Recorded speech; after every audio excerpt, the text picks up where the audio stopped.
As you know, the first 10 amendments are called the Bill of Rights, which I went over in the last video. This video will cover the amendments 11 through 27 briefly and group some together, so sorry if some information goes over your head. So here we go, I'll get into it. Amendment 11 can be described as something that was common sense that a smart aleck decided to abuse since the amendment wasn't here to prevent it. This amendment protects you from being sued from across the country or in a different one entirely. Amendment 12 changed forever how we get a vice president as a 2-for-1 package. Before this amendment, it was second place to the vice president. You can see why this didn't last. So from now on, the president would run with their vice president for office. Also, a President Trump with a Hillary vice would be a house on fire. Amendment 13 is self-explanatory as it was a result of the Civil War and a political debate over a morally wrong and old economic system which was finally outlawed, making slavery banned from all states. Amendment 14 is an amendment that protects every citizen's rights from the states, as some could try to deprive you of what you're entitled to. This law also gave all immunities and rights to former slaves and to naturalized citizens and people who moved here.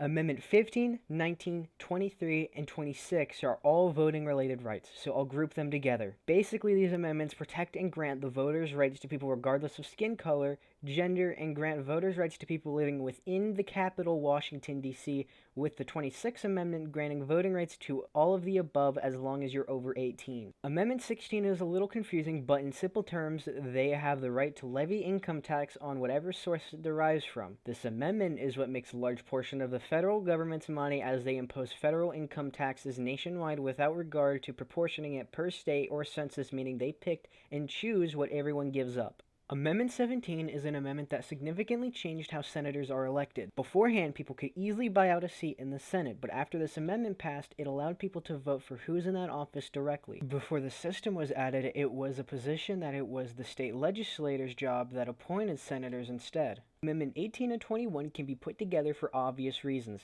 The 18th outlawed alcohol, but human beings being human beings, they found ways around it and quickly ruined the country with crime and gang violence as it raged throughout the country for decades. The 21st Amendment was pushed to eradicate the 18th Amendment, as literally everybody hated it, even if they voted to outlaw it, and that eventually came into effect by Franklin D. Roosevelt's election.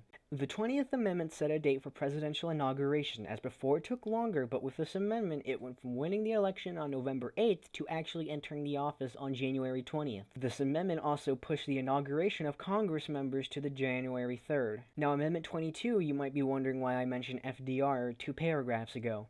That's because this old dog decided that the world could use him for 2 more terms and stayed in office for 12 years total. Before this, all presidents only stayed in office for 2 terms, not by law, but by tradition, from the first president, George Washington. This amendment prevents anyone from staying in office for over 10 years. Amendment 24 is closely related to the other voting amendments, but instead of allowing people to vote, this one basically states the federal government nor state government can make any civilians pay to vote in any election. Amendment 25 states that if there are a lack of presidents in office, the vice president will take over.